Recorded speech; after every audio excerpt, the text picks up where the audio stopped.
Welcome, listeners, to Thru the Sightglass, a podcast that dives deep into the fascinating world of craft beer and celebrates the incredible individuals who shape its vibrant landscape.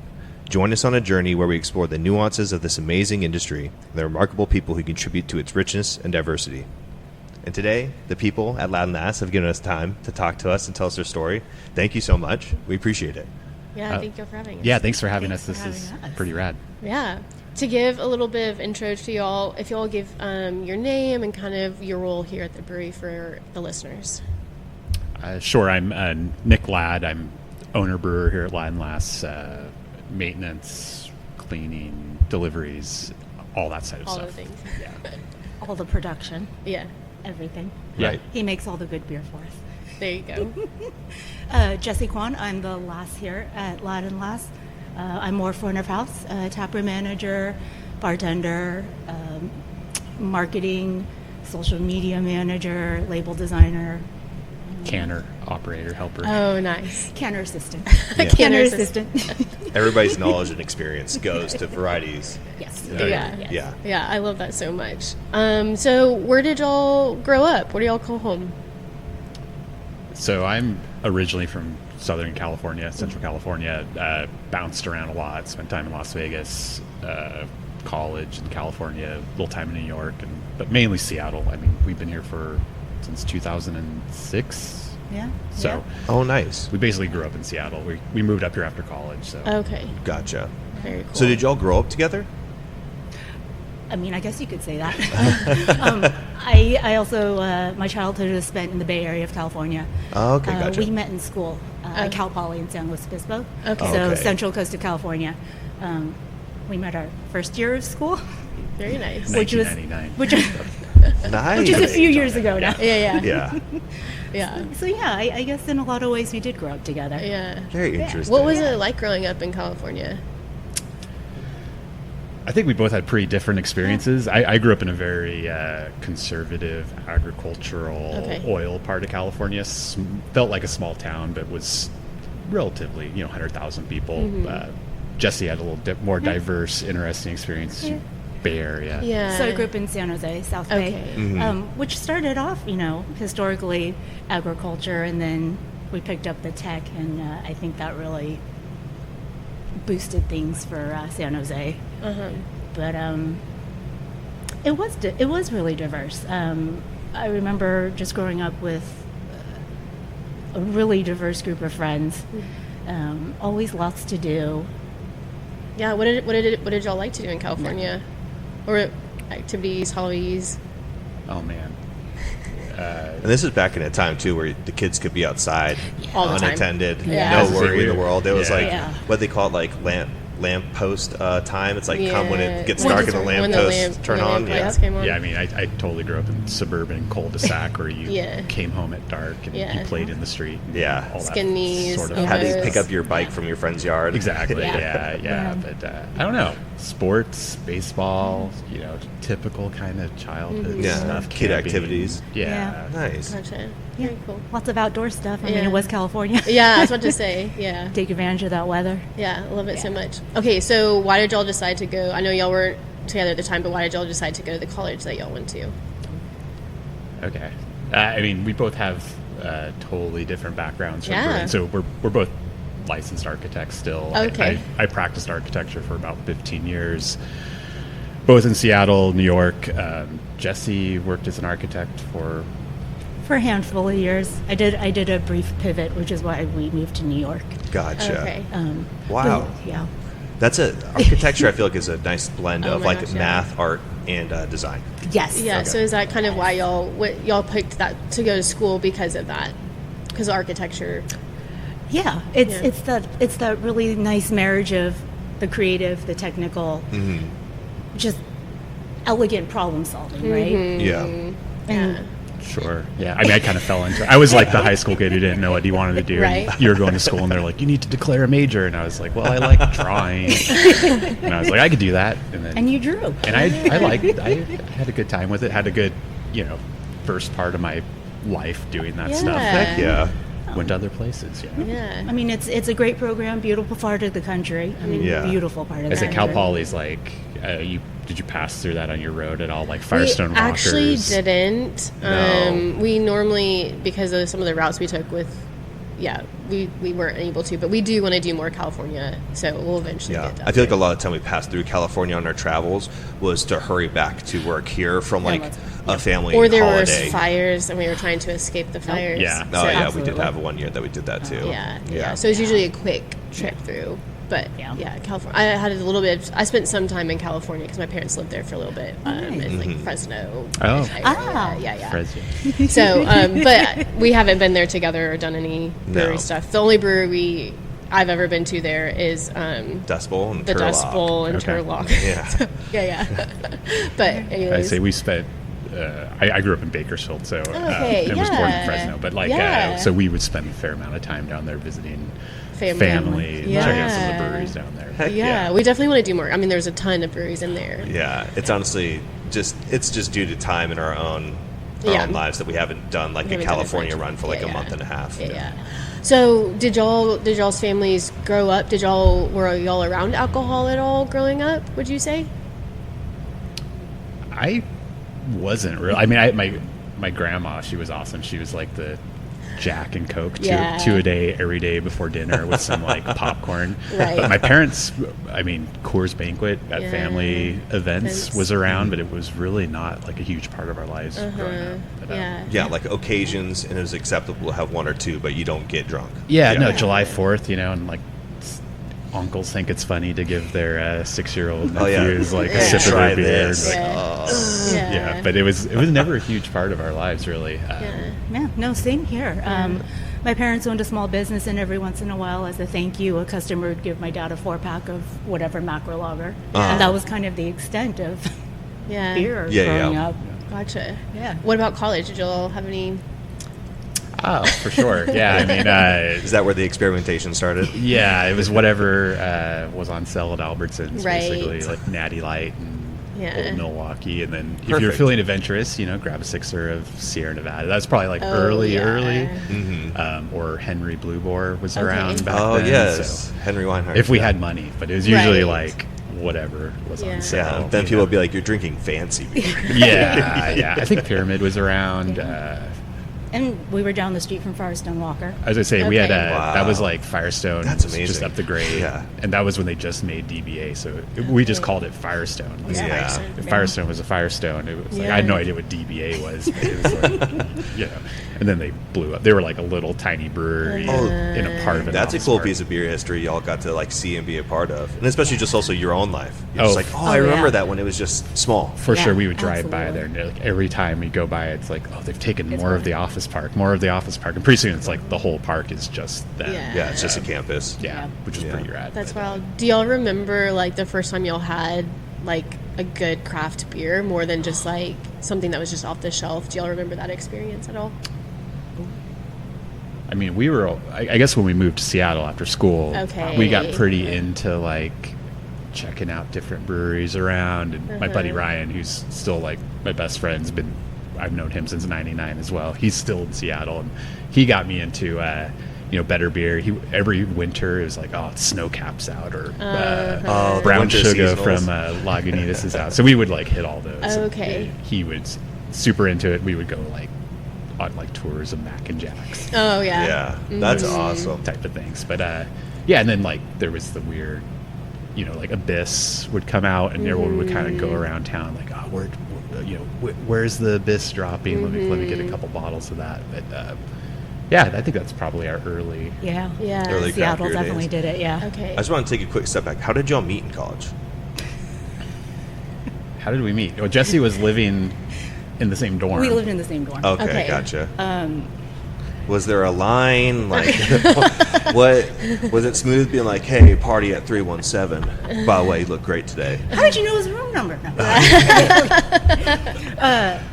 I mean, You were in my dorm room. You were visiting my roommate with a friend. There you go. And Oh. I had come back from.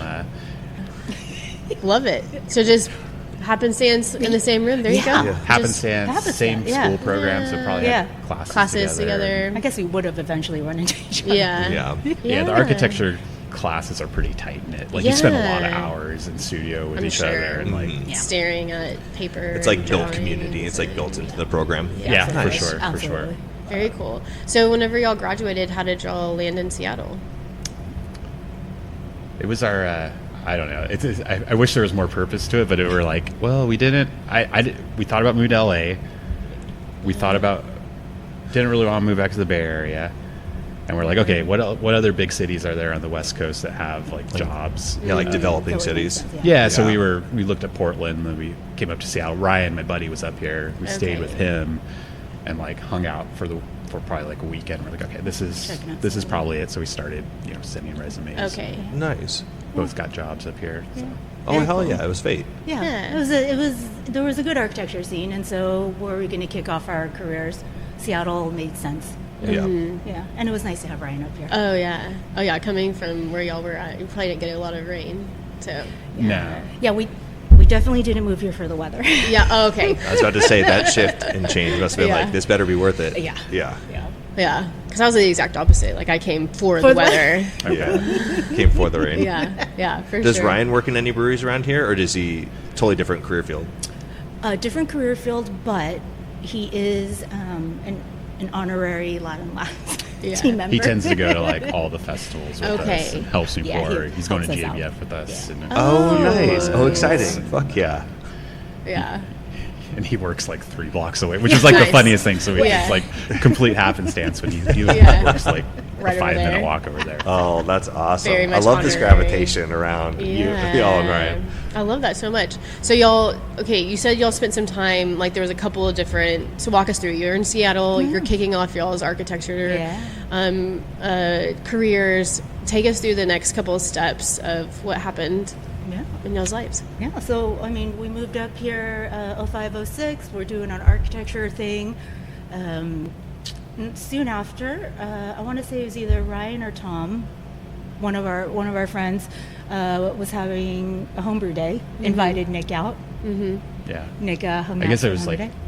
it was Ryan's apartment It with was his our little friend. homebrew kit, but then our other buddy Tom had been like brewing in his backyard. So Okay. I sort of bounced between those two guys. It's like, oh, this is really cool. Yeah. And then Ryan stopped brewing. I kind of inherited his brew kit, his Okay. little bucket, and all that sort of stuff, Nice. and just sort of like took the deep dive into home brewing. And I was passionate about other kind of making hobbies. I was baking bread Okay. and fermenting things and Nice. cooking a lot, and Yeah. then brewing just kind of Just like took learning a over. process. Yeah, I mean, Yeah. just like the fermentation has always like fascinated me. I was like I was making like cheese and making Okay.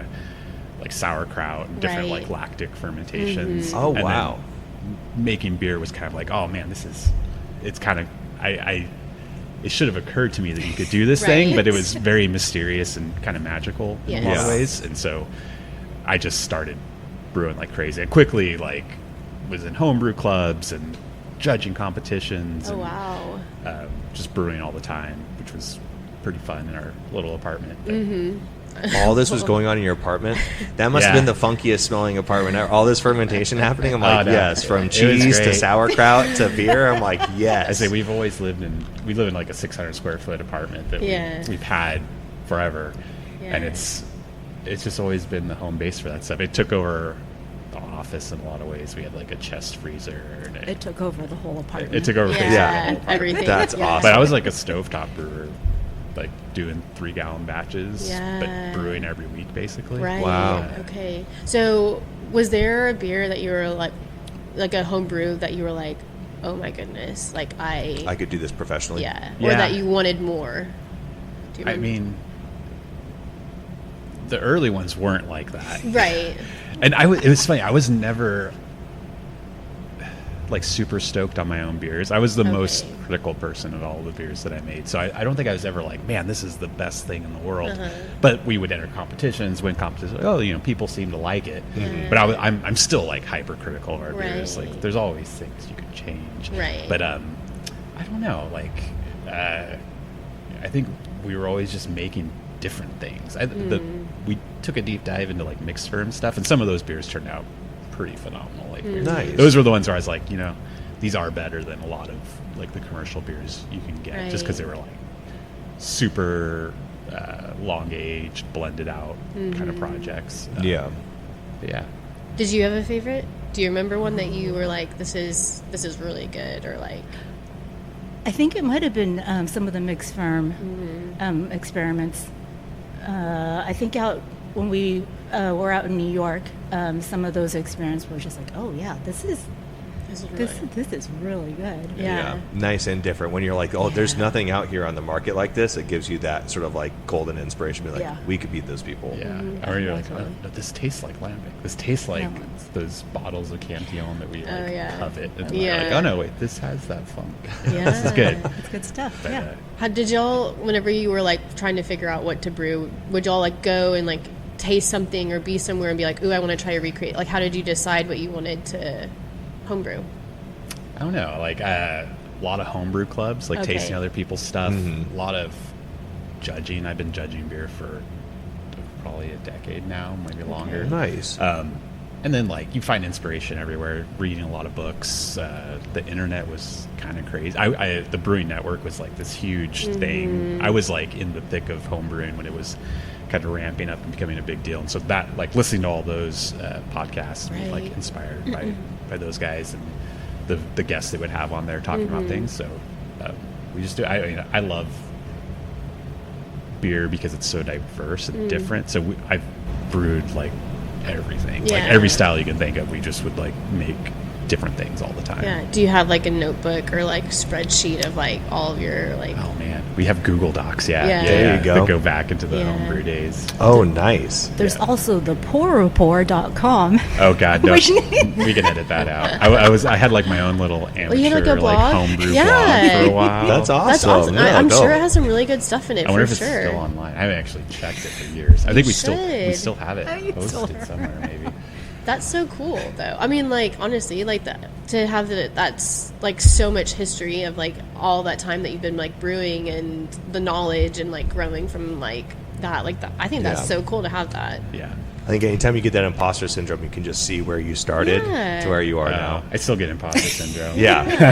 I think it's a common trait among brewers. Yeah. I like the same thing. I'm like 13 years, and I'm like, I'm still not good enough. Yeah. I'm just a home brewer who's like faking his way until he makes it. But. Did you like give the beer out to like friends other than doing competitions? Like, how did you distribute your beer just to get feedback and stuff? I mean, for sure, like use like fill up growlers and go to people's houses and drop those off. But tell me what you think. Yeah, and we were in like a community of homebrewers, so there was a lot of our friends ended up being homebrewers, and you just give each other beer and see what you think. But Gotcha. What was the homebrewing like in New York from here to Seattle? Like, I'm sure there was some difference there. Yeah. I mean, I was always brewing in an apartment. Yeah. It's just my stove went from being like our normal size 6-burner stove to a little like 4-burner, like tiny little thing. Tiny. So we definitely scaled back our batches, but there's like a really great homebrew community in New York too. And like at that time, I mean, I think probably 6 or 7 breweries that are like actively still operating in New York and have grown to be like quite large. We're all like friends from like our homebrew world, so that's amazing. It's kind of crazy to see like the people we would meet at this little Belgian bar. You'd be in there like shoulder to shoulder, giving each other homebrews, and then it's like, man, now they're like big, and I hear them on like podcasts and stuff like the Craft Beer and Brewing and all these things. Like, I know the Finback guys, I know Wild, I know Kuzma, I know all these guys, and now you get to be among them. It'll be fun because we're going to go back for CBC next. When is that? Spring. It's in Philly, and it's like, nice. It'll be. I was That'll like, we fun. can go to New York. It'll be the first time we've been there in Since we 7 moved years back, or something like that. Yeah. So Wow, that'll be exciting. it'll be fun to What a see trip. like, those guys, because a lot of them were just starting up when we left New York, and now they're kind of a big deal. Yeah, that's crazy. So you were homebrewing and doing architecture in New York, Yeah. and then what you said there was a little bit of like you went from architecture to something else in New York. So we were both in architecture here in Seattle, and then of course 2008 hit. We were both unfortunately affected. But it did give me a chance to sort of reevaluate what I wanted to do professionally.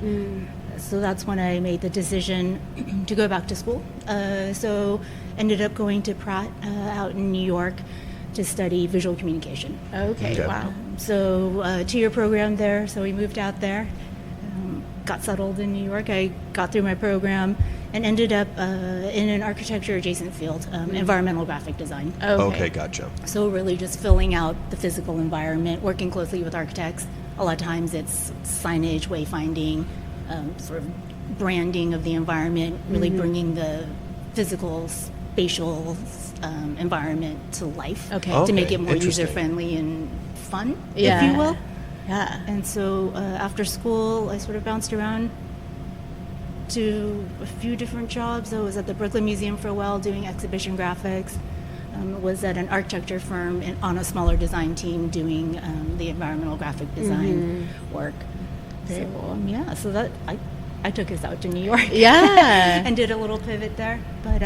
But we stayed for 6 years. Yeah, we ended up being out there for about 6 years. Wow.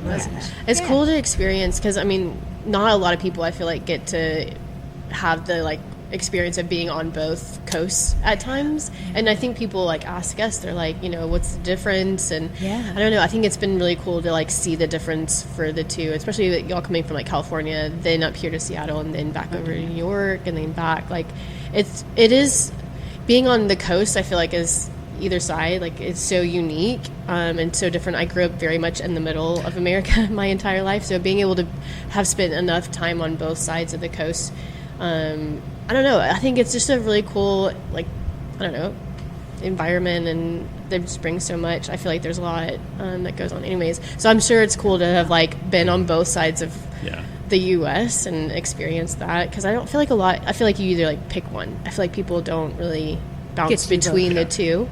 From what I've noticed. I mean, everyone we talk to on the East Coast has always just, like, been on the East Coast. It has just, like, really stayed on the East Coast. And so being able to experience both, I think, is cool. Yeah, for sure. Totally agree. Different personalities, different cultures, for sure. Like, New York's very worldly, like, very connected to Europe and other parts of the world. So I worked with people from Spain and South America and Dominican Republic, like, from all over, versus here it's a little more... more Asian. More Asian centric. Well, and it makes sense because for so long that was the port to get into if you were coming to America. Same for here. And so it's interesting to see how I think, like, the landscapes are similar. Obviously, like, the architecture is totally different, more colonial, and then this is so much younger. But the landscape, and it is usually the people. It's like a fantasy. People here fantasize about going to the East Coast, but never go. Same thing on the East Coast. Everyone I worked with was like, I want to move to California. And I'm like, Grass is always greener. Yep. Okay, so what brought y'all back from New York back here? So we were doing our thing in New York, and back when we were still architecting, we had always talked about wanting to work together. So the far-off dream was to open up a design firm together eventually at some point. And then the home brewing started, and the home brewing might have taken over. And eventually that dream evolved into, hey, maybe Nick and Jessie open up a brewery and work together there. I think you're like, at least for me, like, you realize your personalities are suited to different things. Like, architecture was great, but I don't think I ever would see myself leading an architecture firm. I'm not, like, the super extroverted, schmoozy kind of guy, and, like, you got to get business in architecture, and in order to do that, that's kind of how you do it. And I was like, well, you know, I was fairly, like, stressed out, and beer sounded fun, and you're not stressed out now? Not as much, But I mean, also, it's like I would work on projects that had, like, 3-year time frames. Where, like, you're making beer, and it's like, you know, sure, you can have, like, protracted projects, but generally we're turning and burning 4 to 6 weeks. It's like from conception to drinking, it's pretty satisfying to see that. But, and I mean, also, like, there were definitely projects I worked on where you spend, like, a year of your life working on a project and it just evaporates overnight. And you're like, well, what do I have to show for this? Some paper and, like, some experiences, but nothing, you know, tangible. So y'all were in New York, and there was a moment that was like, we're gonna. I mean, I think all of our families out here, and, like, some of our deepest friendships are out here, and so it was kind of like, do we establish ourselves in New York and start a business there, or do we move back to kind of the West home, Coast? yeah. And you know, once we were starting a brewery, we knew we were kind of tied to that, so we made the decision to come back and started looking for, started trying to put together a business plan and chipping away at that when we were still in New York. and then trying to find property, and that whole process took several years. But so walk us through that, like kind of the timeline of like, you're in New York, y'all come back here, you're looking for places. What are some of those timelines? Like when did y'all leave New York? So I would say 2016 is when it was kind of said out loud, hey, we're gonna do this brewery thing. And so the next maybe year and a half, 2 years, we started just working on that business plan with the intention of coming back to Seattle. So summer of 2018, we get back to Seattle. Business plan pretty much finalized, and we start looking for properties 2019. And at the time, the idea was we're going to look for a blank slate, build from the ground up. Nice. So that suits your backgrounds as well, like wanting to create something. Right. Also, on the flip side of that, I think because of our backgrounds, we tended to have, we'll say, more narrow views of the properties we were looking at, just knowing in the back of our minds how difficult it would be for one reason or another, or multiple reasons. we killed a lot of, we looked at a lot of ton of properties that were like, well, this won't work because it's going to take $1 million to update that is that true. building. Yeah. It's almost like a blessing and a curse. I was about to say. Yeah. It kept us from going down a lot of roads early. I think a lot of people do go down these roads and spend Scary. money Yeah. and time. I've been in breweries that have done that where they're like, oh fuck, and I'm like, yeah. It's like this is like like a deal breaker. business ending. Yeah. And Seattle's really interesting because there's not a lot of properties that are well suited for breweries unless you're in certain areas. A lot of buildings like ours are gone. Like these buildings get knocked down and build higher high density rises. stuff. Yeah, for sure. Even this building, you can build I don't know how tall, 30 or 40 story building on it. This whole area has been upzoned. So wow. Like we're going to be probably one of the last remaining single story buildings in this neighborhood when we finally are Hey, it makes you stand out. Yeah. Honestly. And it's too bad because this building's like it's almost 100 years old. It's seen a lot of life. Like it There's a great exists. history to It this exists in building. like the cultural memory of Seattleites. It was a music venue for a really long time. So awesome. people still come in and be like, oh, I saw this band here, or even I my played here. band played Yeah, here. right. Played here. That's amazing. That's cool to keep that history. Which is really We cool. love Yeah, it. we We have. love it. We don't love a lot of things about the building, but we love the history of the building. Yeah, that's amazing. And so, how did y'all decide on this space? And so 2019, we're starting to look at the more white box spaces. We looked for about a year, and of course, probably kicked a lot of properties off the list. And then we all know what happened spring of 2020. We continue looking. We're going to make We it through paused this. for like 3 seconds. Yeah, and we're like, when we no. thought we were all going to lose our jobs. Well, and it was yeah. like, oh, we didn't lose our jobs. So we're gonna do this, whatever it takes. And so at that point, there was a little bit of an adjustment, and we're like, well, maybe we start looking at existing breweries. Unfortunately, some of the existing breweries may not be coming out the other end. So maybe Of this it was pandemic. good that y'all hadn't purchased something and then COVID hit. Because I feel like we've had we've had one friend group, like they were supposed to open like March of 2020 and they couldn't, and or we've had people who had just purchased something, so it actually gave them a good amount of time to build out, and vice versa. So the timing there was probably really that was funny that you was mentioned our that, Julie, original because timeline. in our business plan, we were going to open April of 2020. So, Which would have blessing been in horrible. disguise. Yeah, that would have been It took so Yeah. long to find a property. So it really was a good thing that y'all were Yes. like really specific of what y'all wanted. Yeah, and we had we were going to do like a pretty scrappy build out and a pretty scrappy brew setup. And now you can get all this really nice, cheap brewery equipment. as I say, we ended Right. up with like kind of the dream brewery for the types of beers we make.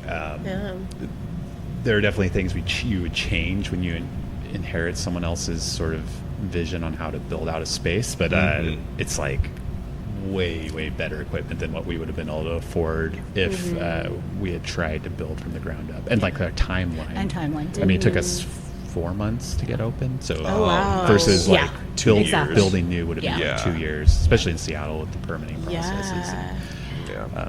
everything. So it was already this was already a brewery. Yeah. This Okay. was already, it was called Floating Bridge.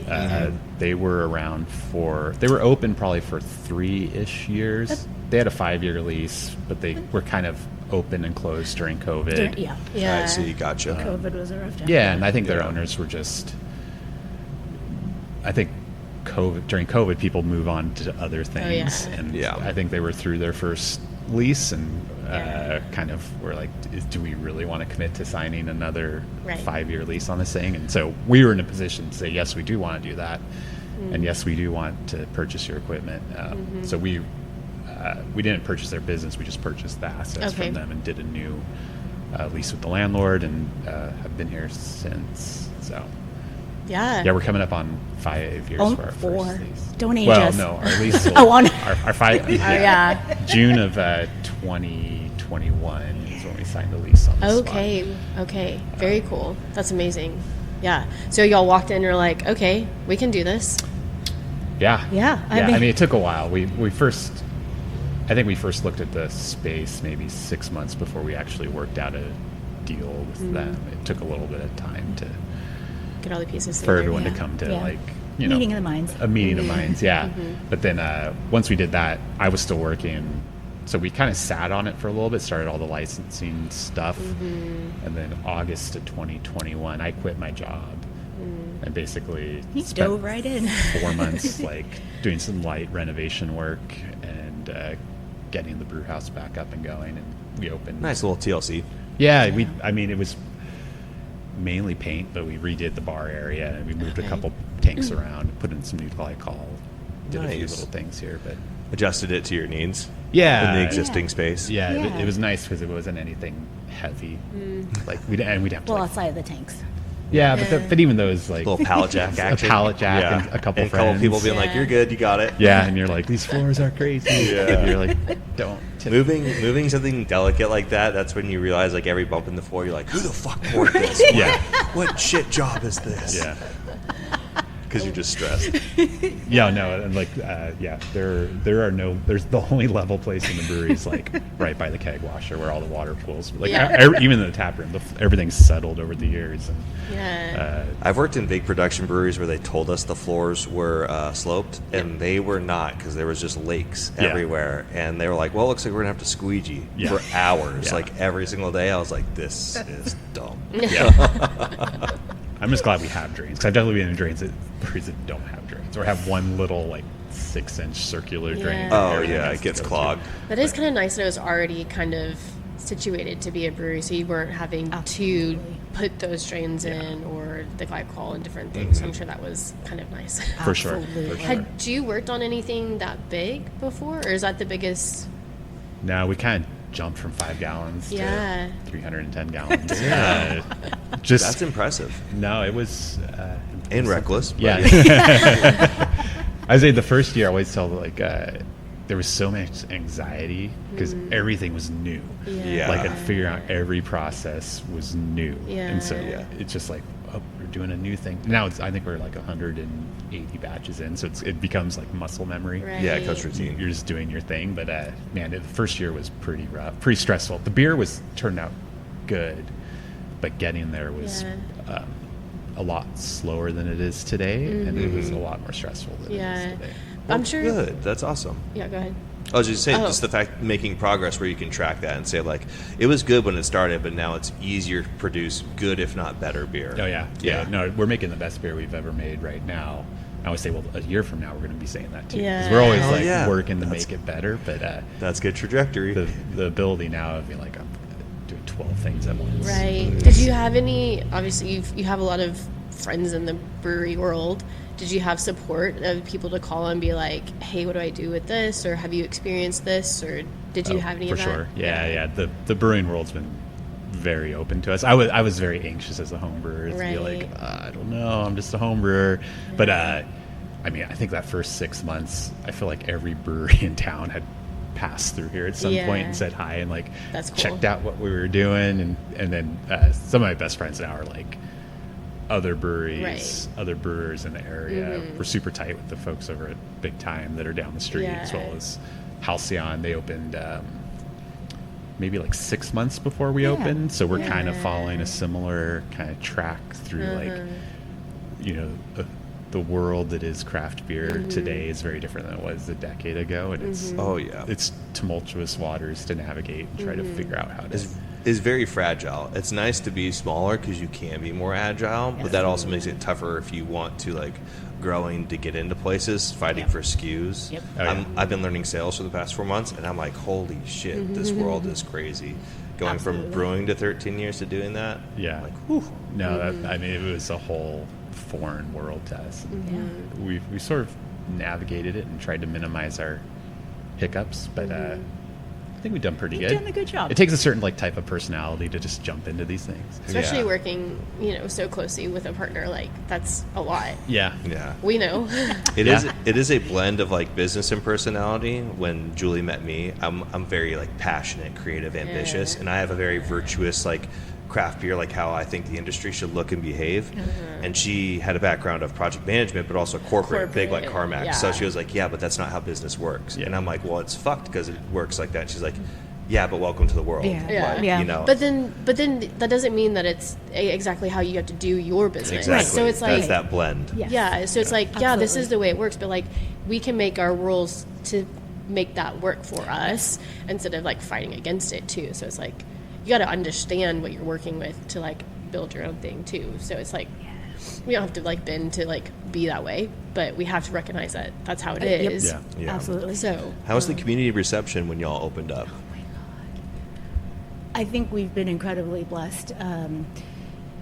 Don Perry and Russ Cornell, they were the previous owners of Floating Bridge. I think Don did an amazing job building a community of regulars while they were open, and we had a 4-month gap from when they closed from when we opened, and I think we had a lot of thirsty folks anxiously awaiting our opening. Awesome. But it feels like we had a really strong contingent of regulars almost right off the bat. Good. So they didn't like be like, oh, this isn't what it used to be, so I don't want to come here anymore. They were just like, cool, glad to be back in the spot. Yeah. That's amazing. A lot of folks came in and were like, oh, we're so glad it's still a brewery, and it didn't become something else. Or just close. Plenty of buildings in this area just like just be an businesses empty close and storefront. they're just empty for That's amazing. That's so cool. I think that's what the COVID did a good job of. I think a healthy version of like trimming the fat on the craft beer, because 2015 was the big blow up, right? And you had all these people that were like, oh, a brewery's a business and we can just start one and not pay attention to it. And 2020 was like that curve. It was starting to hit like this. And I think COVID really was like, no, here's the reality of like what's going to happen. That's why you saw a lot of breweries close. You also saw a lot of breweries that were far extended with like satellites had lost touch with their community, and their local community wasn't showing up like the regulars, and that's really the support beams of your business. And so they're like, oh no, okay, we need to relearn this and go back to here. We stepped way too far out of it. So I think that was another like important lesson that a lot of breweries were like, yeah, this local microcosm around you is literally what will keep you alive. Absolutely. And it goes two ways. I mean, we're an asset for the neighborhood. I think people are stoked we're here. Like, it's nice to have that third place in your area to go to, and I think people are just wanting to support us because they don't want us to go away. It's like this neighborhood doesn't have. That's not a bad problem. Small places like this. So. People like having that little, like you said, that little communal third place to go. Like they like take pride in growing that. Be like, I've been here for like 5 years. Man, you should have seen it 5 years ago. Absolutely. And I mean, and we've seen families go from a couple and now they've maybe got 2 or 3 kids. I mean, that's wild. It's amazing the growth that we've seen in just the past just the past 4 years. I mean, my favorite's like we have a very active trivia night on Thursdays where it's super full. Like a lot of it's a little different than our regular crowd. It tends to skew younger, but Jessie's like their surrogate like mother in a lot of ways, and then they'll be like, my parents are busy, and they'll bring them in and like it's really that's fun. amazing. It's like we don't have kids, but it's like, oh, you have like hundreds of these so many extended so many. That is so cool. I love that so much because like That's just why we building- love this industry. yeah, Like when you meet Yes. like your friends that are regulars at places, like meet so and so, and then soon you're like sharing drinks with 15 Yeah. people you don't know. Yeah. Exactly. and that's a big reason we also started the podcast is because we were going to places and we were meeting people. You were and already having these We were already having conversations. these conversations, and so it's like that's why we wanted to travel too. But it was a good way for us to like. We also wanted to help the beer industry because we're very passionate about the craft beer industry, and so we wanted to make sure that we're helping tell the stories of the people who are making these communities and these spots for people to come and grow and meet. And like there's a lot of Yeah. places that people are like, we came here on our first date and now we're like, Yeah. stuff like that. Yeah. So like it's really There's just cool. a lot of gloomy news too about beer that it's nice to hear good light stories where it's like, yes, this is why these things exist, and they will continue to exist. Yeah. Like people will not stop drinking alcohol. It's not going to happen. Yeah, maybe less, but not completely. But yeah. In moderation. Yeah, good moderation. Yeah.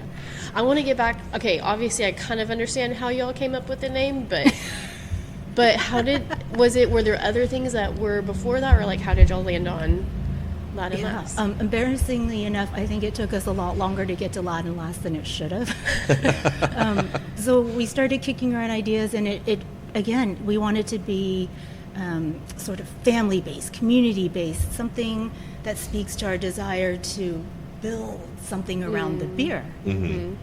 And nothing really stuck. Yeah.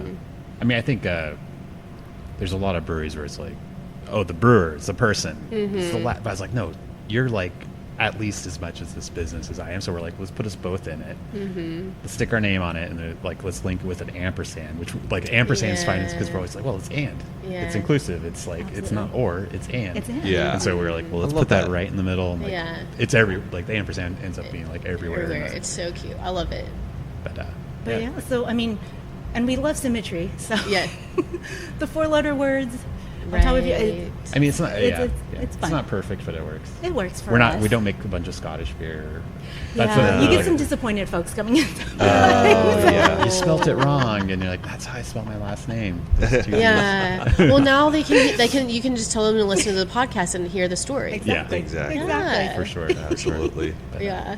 Well, do y'all remember the first beers that y'all had on tap when y'all opened? Oh yeah, Yeah, we had 4, right? Pale Project.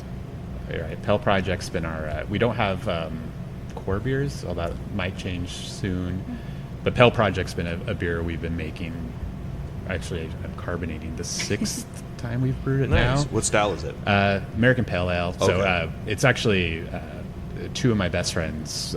We brewed with it, Sean and Tony. Sean passed away from cancer about 6 months before we opened.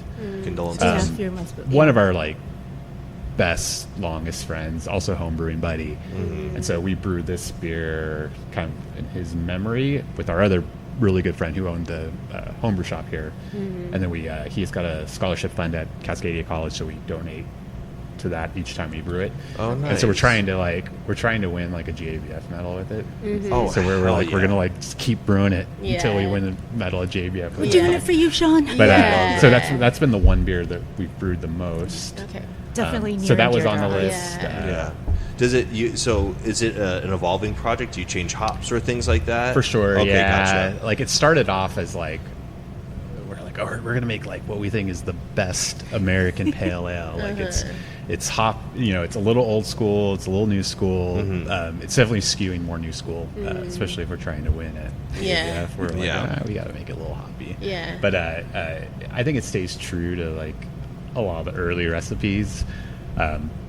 It's no longer has like crystal malt or anything like that. But it's pretty like You can always just do a tinge of it. a sprinkle. Yeah. We threw a bag of Munich in it this time, so Yeah. it's got Oh, a little. nice. It's got a little bit of color, but There you go. but yeah, it's still pretty heavily hopped. But it's a fun, like just classic, easy drinking pale ale. Yeah. I will say, I think drinkers too, when you have regulars, cool part about this industry is you get to like make connections, relationships, but also educate.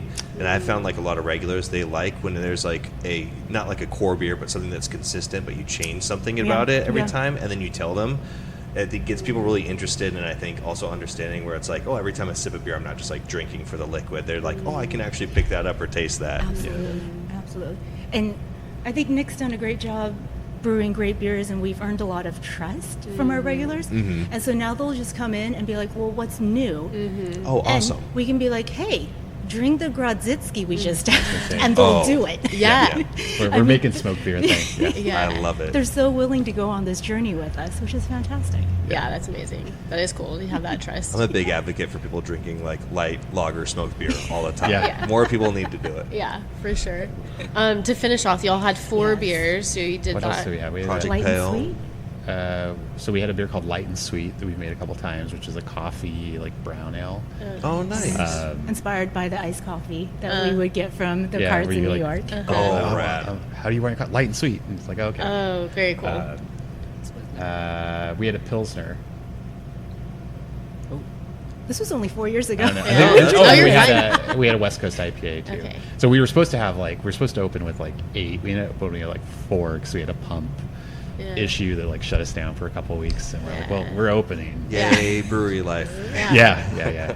Hey, 4 is better than none. So Yeah. There you Yeah, go. Yeah. we've talked to some brewers where they opened with 1 beer Yeah. and they like sold out of that and they were like, "Fuck, what do we do Yeah. now?" we got brewed tonight. Yeah, we definitely didn't sell. That was a weird time to open because Yeah. 2021. Yeah, we it were. was- It was right during the Omicron spike. So, Well, especially being in like a hub like Seattle, where it was almost like being blamed, where it's like Yeah. you were the city that did it, and it's Yeah. like, okay, No, absolutely. we were opening. I mean, it was post-vaccination, so we were like, oh, people are gonna be ready, and then Omicron Yeah. happened. It was like, oh, everyone's getting sick again, Yeah. and UW was like, we're coming back for winter quarter, and they're that's like, oh, just right. kidding, we're not coming back for winter That's quarter. right. man. And so, like, our busiest day that year was our opening day, and then it was like, Oh. pretty quiet out Yeah. Back to Yeah. everybody being inside. Yeah. Yeah. Yeah, that's crazy. Yeah, and everyone was like masks still. Yeah. Yeah. We didn't have. Were we checking vaccination card? I feel like we I think we were. I feel Yeah. like we were still. Well, I think a on lot that. of we were in. Yeah. I was at Fort George, but I think Portland was doing that because you could like go outside. It was. I think it was weird, kind of psychologically, because we had been like, this is the best thing to do is stay inside. But then everybody got stir crazy and was like, I want to be out. But then you had guilt of like, well, if you go outside, you could bring it back and kill your Yeah. whole Well, family. we also were living in a van, so 60 square feet. Like we had to get outside, Oh, or yeah. we were Yes. going to die. They would have had to arrest us. It's like, Yeah. no, we are forced to be outside. But yeah, so I think it was like also hard too because people wanted to go out, but then it was like, okay, how do we do this? I mean, we in Navigating. Portland, it was like you had one table and then it was like a whole table empty, and then you had like another table Yeah. and there was like Yeah. queues to wait to like sit down, but people were still eager. They were just like, I want to feel some form of normalcy once again. Yeah, yeah, for sure. So, fast forward, y'all have opened. Like, what did the last few years look like for y'all? Big giant blur. Yeah, it's been a few years. It feels like it's, I don't know, been forever, but not long at the same Yeah. time. I don't know. We're just like Doing our thing. Doing your thing. figuring it out. You know, I think we're making more beer than we've ever made, but that's I don't know if that's just Well because done, Nick. I don't know if that's demand or just like I've gotten better at like Doing the process. managing yeah. it. That's probably a blend of both. What I will say, what is your focus on like style? Because you said before when you bought this space, they were doing a style beer that necessarily you weren't going to be brewing or doing. You know, we've always brewed kind of across the spectrum. Okay. I think we're probably best known for our hoppy beers. Okay. And we sell more hoppy beer than anything, but our lagers do really well. And that's kind of the beers I'm most passionate about right at this point, and like making the most. We have a steam mash mixer. We can do awesome. like fun like decoction stuff. So we've Very gotten cool. pretty deep into that world. Which is great expression of malt, by the way. Yeah. Steeplejack had a double decoction mash 30 barrel system. It was so much fun. Yeah. Yeah. Yeah. I mean, we're stepping everything, but we're doing like pretty intensive decoction mashing. Yeah. That's exciting.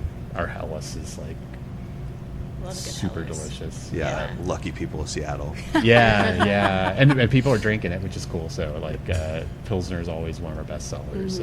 Good. But I'm like always excited to do new things. So I think we did 60-ish different beers last year. Oh, so wow. we're just like That's amazing. Cranking all Fuck the time. yeah. How do y'all decide what you want to do? You just like have an idea and you're like, or you've tried something, or you see something and you're like, I want to try this. Yeah, I mean, I have like a general scheduled roadmap that's tied to like our tap list. So it's like there's like certain things we know we always need, like West Coast IPA. There has to be like hazy some IPA, translation cohesion Pilsner. up here. Yep. And so like those core kind of things drive, and then we have probably 4 or 5 taps that are more playful and can kind of be whatever. Gotcha. So we're trying our best to make beer styles that we love, in spite of the fact that they may not sell the best. The best. Well, you have your like, consistent ones that give them money to do. the fun projects. and we do from like a labor perspective, it's terrible because we do like we do short batches of things that we know may not move as quick as other things. So we make amber ale, we make Grodziskie, and we make smoked Helles, and we make, although CDA sells really well, but we make brown ale, we make all English bitters, we make milds. Wow. We do a lot of different things that I think people appreciate. And they sell really well in the tap room. It's harder to convince beer buyers to take on those kegs that they know are going to sit around be on tap for 6 weeks versus an IPA they blow through in 5 days. Right. Do y'all have like specific names for each one? So how do y'all go through that process of like naming them? Who comes up with the names? Is there a book? there are spreadsheets of like when we're like, we need a name, go to the spreadsheet. Yeah. But We have a spreadsheet where we've been banking names. We try to let the specific beer inspire the name. Sometimes it's easier. Yeah. Sometimes it's names just happen here. Yeah. Sometimes. Yeah, names also we, just happen we get a sometimes. lot of names suggestions from people at Oh, the that's bar. awesome. From my buddy Ryan, he's had a handful of named beers. You like have a little note in your phone. That's that you're very like writing cool. down. I'm glad people are like naming beers now. Before, for a while, it was like Pilsner, IPA, double IPA. It's like, no, make it something fun. Yeah. Make it I mean, enjoyable. Most of our beers come, I think probably 70% of our beers come back annually. Yeah. So maybe we think a little harder about those names, but Yeah. a lot of times it's also like, Also, deadline. I Yeah, need a you're name. like, I need to make the label. I Yeah. need something to put on the label. Yeah. That calendar task pops up. You're Yeah. like, oh shit, got to name this beer today. Yeah, I can Ignore. make the, yeah. I mean, there probably should be more structure. I think a lot of times we like, That's It's what an Spurs organic create. process. Yeah. man, you're like just trying to run a business day to day. Yeah. Like the broader, bigger picture stuff, there just sometimes isn't Yeah. time. Yeah. Some people like really focus on it. Like there's some breweries that are like they're like very intent. They're like our beers are named after like 90s, Yeah. whatever. Yeah. You know, so they like have their like genre and theme of what Yeah. they want. But so I didn't know if there was that or if it was just organic because we hear a lot of that too. We hear a lot of we need to make the label. We need a name. Yeah. Anybody have a name? Accidental procrastination sometimes creates the best name. Yeah, Because you just exactly. have to Ooh, do it. Like accidental That's a good name for a procrastination. beer. Write that down. Stealing that. Putting that. If ever comes Thank you, Austin. we'll Yeah, come in when I see it, I'm like, yes. We do. He has names all the time. He comes up with the craziest things, and he has a. I feel like it's Little probably note. in your head of like Yeah. all of these like crazy names for things that. Yeah, Yeah. I love it so much. So y'all have trivias on Thursdays. Do y'all do other event stuff? Like, what else do y'all like to do here in the brewery besides just beer? What do we do? We should do more event stuff, but we don't. We're working on that. Yeah. No worries. Trivia's every week. Yeah. Trivia's every week. That's a stalwart. It's an amazing vibe. It's Head in the Clouds, so women-owned, local Oh, awesome. trivia company, and our host Gigi is fantastic, and they've been with us since the beginning. Yeah. And trivia nights just Yeah. Yeah. Fuck it's yeah. such a good energy, and we get good people in, having a good time, not taking it too seriously because it's trivia. Yeah. But now that we're open 7 days a week, looking to program Add out in of some other things? yeah, Yeah. Nice. Very cool. still up in the air, but Yeah. Yeah, we'll figure it out. The But we do thing occasionally, like tomorrow, we're giving away hot dogs. Very Oh, fun. that's awesome. if you Dogs order a and pint of brats. Yeah, Grodziskie. order a pint of Yeah. Grodziskie. Oh, there you I'm going to go. be slinging hot dogs. Slinging I hot love dogs it. with a Grodziskie. Hell And if you yeah. really want to get wild, punch a straw through the hot dog and Yeah, use the hot dog as yeah, a straw for your Grodziskie. That's- Really really get full into that experience. flavor. I love it. That's so much fun. It's gonna be a pretty day for it tomorrow too. Excellent. Yeah. Yeah. It's not gonna be overcast. I don't think. No. It'll be good. Yeah. I love it. But I don't know. We do a fun lot of stuff. like partner with a lot of like local nonprofits. Sure. We've done a bunch Okay. of stuff with the local food bank here. awesome. And so Are there like specific things that Ladd Lass do every year, like a release of something that gets the community excited? Because sometimes those aren't events planned. It's just like, hey, this is Yeah. coming, and something people will really show up for it. Absolutely. yeah, I mean, anniversary party is always okay. the Yeah. biggest, craziest day of the year. Nice. Like,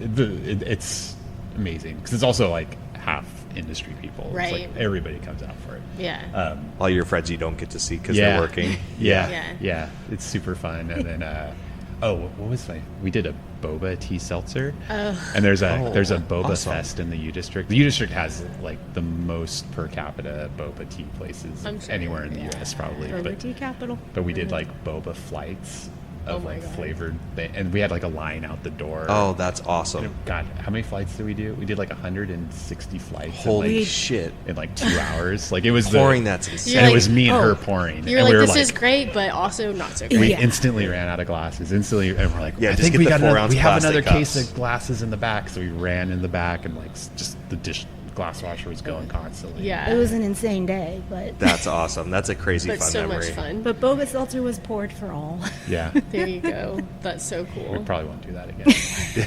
Or maybe just smaller. Yeah. Or maybe not flights of it. No flight. Yeah, Yeah. yeah. There'll be like 2 or 3 pint options. Yeah. Yeah. The No flight. more flights. Yeah. We were knocking them out though. I'm sure y'all were. I'm sure y'all were. It is kind of addictive working that like server flow when it gets fast and you're literally just like going and doing. Yeah, it is like, Keep them pulling. it also kills time. It'll be like 3 hours later. You're like, oh, shit. Yeah. Yeah. You're like, oh, I haven't eaten or drank Yeah. or breathed at all. yeah. But it's all good. Yeah. What is it like for y'all working together? And then how do y'all have any work-life balance? What is that? Is there any, or have y'all?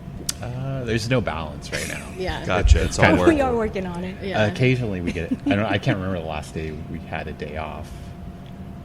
Maybe a few months ago. I think it's tough. I think it's a little harder because if I have my laptop with me, I can be working. Yeah. I see. So there's no getting away from work for me. Yeah, I've been being- doing better about. Yeah. So we're finally getting to the point where we have people closing the tap room for us. So we were here till like 10 or 11 every night for Yeah. the first 3 years of business. And now we've been kind of going home at like 6.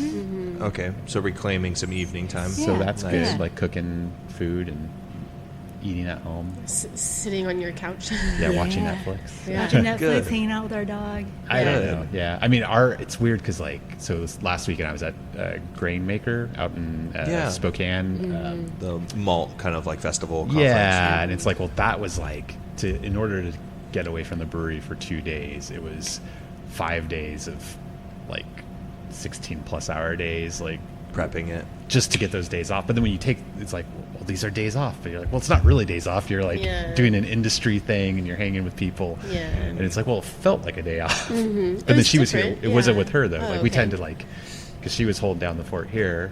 And Yeah. So that's what we're working on. Yeah. We're working on being able to do things together. Because Together. right now we just sort of divide and conquer. Gotcha. There you go. That's what we're working on. We're It's gonna hard- get there. It's hard as a small business, so it's cool to see that there's actually pathways happening for that now. Yeah. Yeah. Yeah. We definitely have met a few brewers who, I'm thinking of Argenta. It's him and a bartender, and so like he's like doing everything all the time, and he gets a little bit of time. He's not even 30. Yeah, he gets a little bit of time. He's up in Portland, Maine. He gets a little bit of time whenever, he is a bartender, but that's not. I mean, That's wild. he's usually still there and might be able to leave like an hour early because they close or something, but he's there. And so we talking to him, trying to figure out ways for him to like have like one more hour a day Yeah. by Yeah. himself, like to like relieve, just not to like burn out, Yeah. and so Absolutely. Absolutely. and same with Dwayne over at Brendan Tunnel. Brendan Tunnel. He's bottle shop in Astoria. Yeah. Like I think he gets 1 hour off for his lunch break, and his wife does the 1 hour. Yeah. And so, but he's like there open and close. Yep. And Yeah. we were like, Dwayne, when do you have a day off? He was like, I don't. Yeah. Yeah. It's just me here always. I do everything. So Yeah.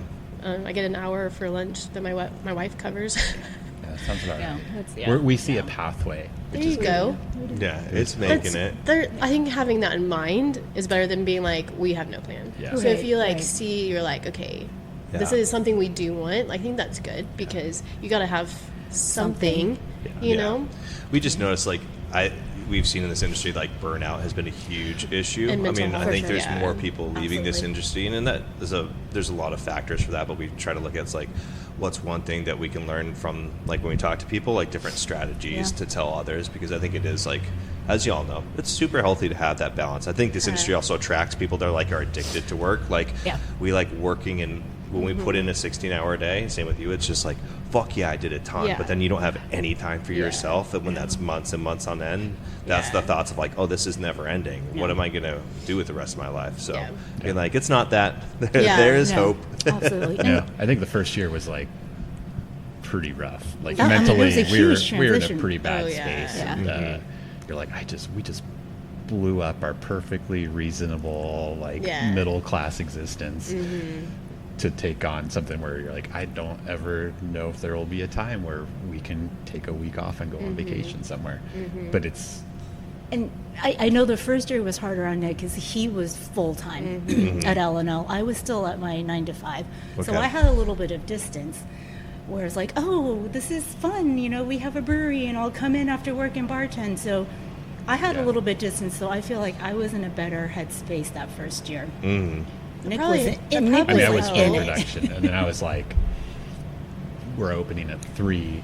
I need to like be done with Yeah. all my stuff here by Yeah. 2, so I can get the bar open. It was and then she would join. insane. She would like join me at like 6 or 7, Yeah. but I'd be here till closing. No, it was insane what you were doing. Yeah. And then we were also like quickly, like you sort of realize the realities of the volume you're producing, and we're like, we're brewing on a 10-barrel kit, which is way too big for our tap room. So we pivoted pretty quick to having to do wholesale too. So I was like, you know, just so you don't have beer sitting. yeah, like in order to turn a batch, we're like, we need to sell 75% of this batch somewhere that's not Ladd Lass. And, so like that was a whole new experience of like trying to meet people. Yeah, and now you trying become to- sales. Yeah, and delivery never asked you, but Are you doing self, or do y'all have a distributor? we do self. Okay. Yeah. So we Self-named basically Nick. do deliveries one day. I do deliveries. Well, some days it's 2 days a week, but basically from early to late, one day it's just me driving around dropping kegs off. Yeah. And our sales strategy is pretty low impact. It's like there's just not time to Yeah. visit people, but we're like send out a fresh sheet on Monday, collect Yeah. emails, and then deliver on Thursday usually. Yeah. We do head down every couple weeks. I pop down to Tacoma Yeah. and hit some of the accounts around Yeah. like the south end. But it's huge for us because it allows us to turn a batch of IPA in like 4 to 6 weeks. Right. Like we have a ceiling here, just given our neighborhood, of how much beer we can actually sell. So we're generally Okay. like selling most of our batches out the door, Wholesale. and then keeping what we need for the tap room for it to turn in a reasonable amount of time, and then rinse and repeat. Yeah. That's crazy. But it was like I don't think we ever said we were doing much wholesale, but we were doing wholesale like month Almost 1 immediately, yeah. basically. So I was Yeah. like, I got all this beer. You're like, I It's have to I sell need it. to sell beer. Yeah. Yep. And just the realities of our setup here is the cold box is incredibly small, so we package one batch of beer and our cold box is instantly full. So we have to kind of we're often gotta empty packaging that guy out. and then delivering the same day. So Oh, wow. early, get here early, package off, and then deliver it before That's it even hits our crazy. cold box. So Yeah. that's what yesterday was. Oh, nice. Yeah, I got to learn because he's done everything in a brewery, and so and I've never like really technically worked in a brewery. I was a tap room manager that's where we met, and so when we were at our friend's brewery, they were packaging, and I was serving, and they needed help on the packaging line, like every week or every other week or something. Yeah. And so I was like, can I please do it? I want a can. And everyone's like, we hate canning. I'm like, I love it. Like, because I got to do it like once a week anyways. But he's like done a million things anyways. So I was so excited. I was like, Yeah. I learned how to can. It's so much fun. I know how to like do the label thing. And yeah, it's just fun. Now I know a little bit more of You're what a I'm packaging doing. technician, Yeah, for sure. I can totally do it. Anyways, so. yeah. But yeah, that's crazy. Well, I'm glad that y'all are 4 years in.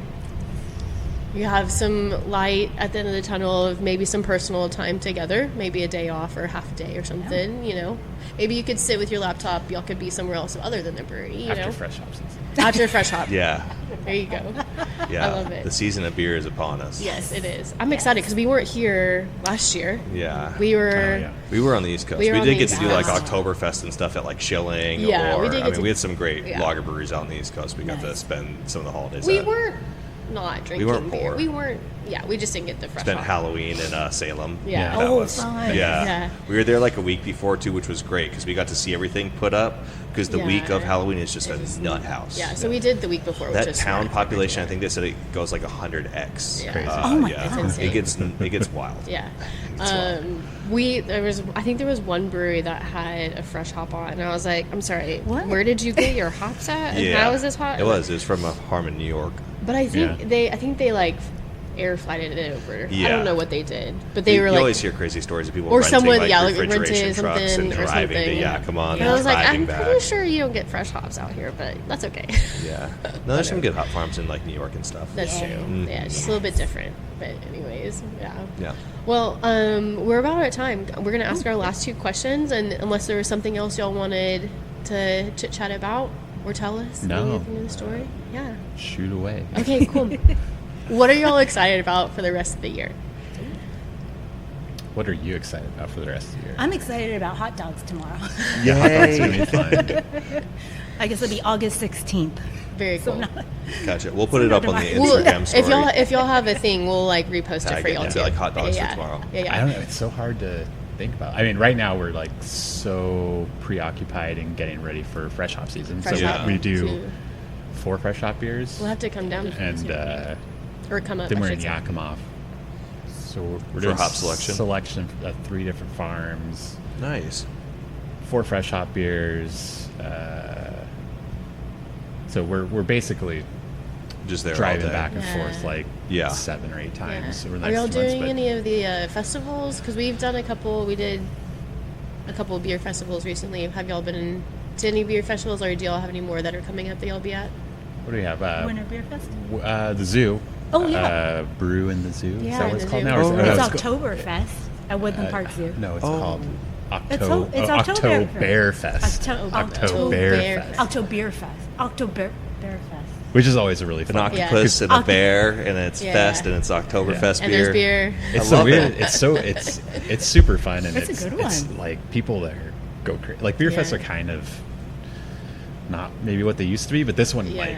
I think we went through 3 kegs. Like people are there to Nice. like drink a bunch of Yeah. beer, and it's cool because people can walk around and see the animals Yeah. and stuff. So It's like parent or families with their kids, and it's like cool. We get to be at the zoo and get drunk. yeah, Yes. totally. And there's something Win-win. else to do besides just drink. Yeah, I think that's what yeah. people Which need. is- to Have do. something to focus on. I mean, I would love to have a pint of beer and like look at zoo exhibits. Right? It's Fuck pretty- yeah. San It's- Diego Zoo, you can do that. It's super rad. It's not. It may not be craft beer, but we can. We definitely did that. Yeah, what else? Oh, we're going to GABF this year. Very cool. It'll be Very first time Congratulations. pouring. So we're going to be Nice. pouring at GABF, so we'll have a Oh, wow. booth there. And, Did you all enter categories? We are entering in the competition. the- So I've got Nice. I'm brewing 3 times next week. Our last 3 entries for For GABF. Do you Very mind cool. if you want to? What categories have you entered or entering Oh, this man. year? We have 10, so there's a lot. Nice. There you go. I think a couple of exciting ones. So we got the Grodzitsky going in. Fuck yes. Yeah. It's in the. It's also in the collab category. We always are like, so it's with Halcyon and Big Time. Uh-huh. It's our we won at Washington Beer Awards with our collab last year, and now we're like we're gonna get the GABF Yeah. one. So I we're, love we're it. always like we're like kind of trying to game it. Like let's do like a category maybe. That's No, like, breweries do that all the gonna time. stand I mean, out there's a little big bit. breweries that they're able to use like all of their like pubs to enter the same category. Yeah, And yeah. It's like excited.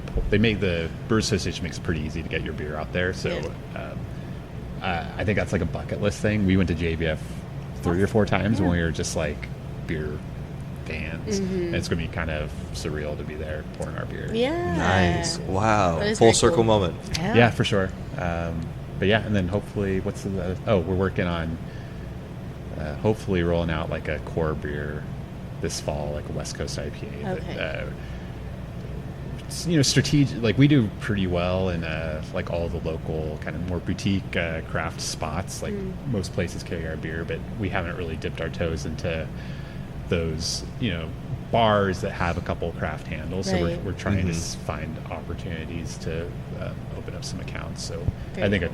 a core West Coast IPA sounds like a pretty good Yeah. avenue to do that. Everyone so. loves a West Coast IPA. So we've been piloting that. And, Nice. we've got a couple more things planned for that. But Very cool. Very exciting to hear about that. We'll definitely have to come for some fresh hop too. Yeah. Please do. Fresh hop season's fun. Yeah, I'm excited to be Yeah. back on the West Coast for that, for Oh, sure. yeah.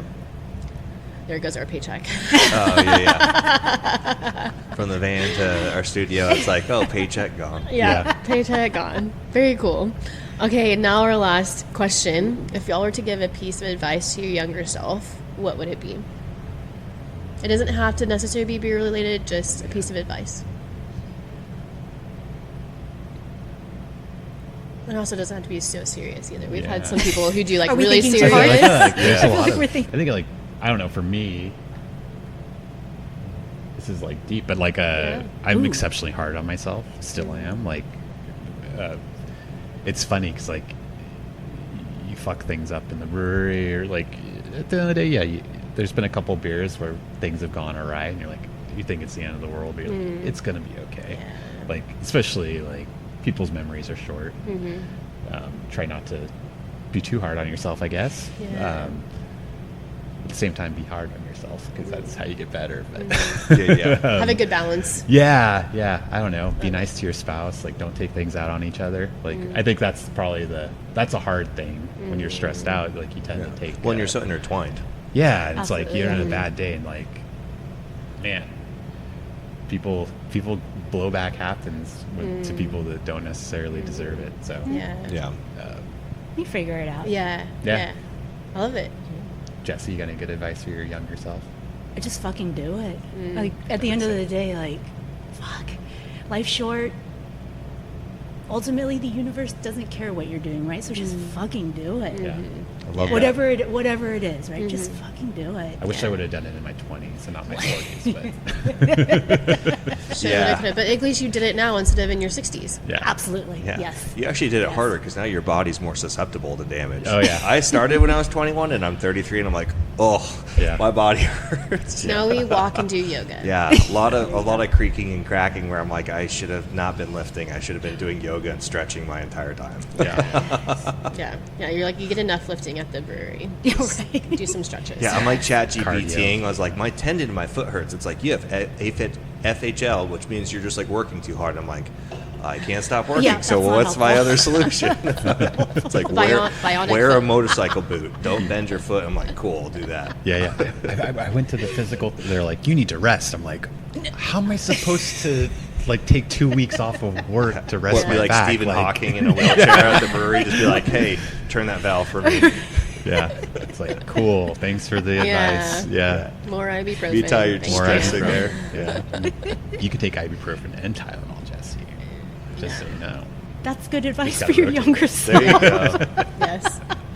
Yoga earlier on in life. Yeah. There you go. Yeah. Yeah, there you go. Thank y'all. I know y'all have so much on y'all's plate, so thank y'all so much for the time. It has been such a pleasure to come down getting here. to know y'all, seriously, I it fills know. our cup. It Oh, makes for us so sure. excited. Thank you. We can't wait to come back and have some fresh hop. Yeah, or if you're down in the Tacoma area, swing by Narrows Brewing. Oh, for sure. Absolutely. Yeah. Yeah, Absolutely. yeah, very cool. I don't work there. I just am there a lot. So, Cool. Yeah. well, cheers. Thank y'all so much. Thank you. Thank guys. y'all, friends. You. Yeah. Bye bye, Sightglass listeners. Yeah.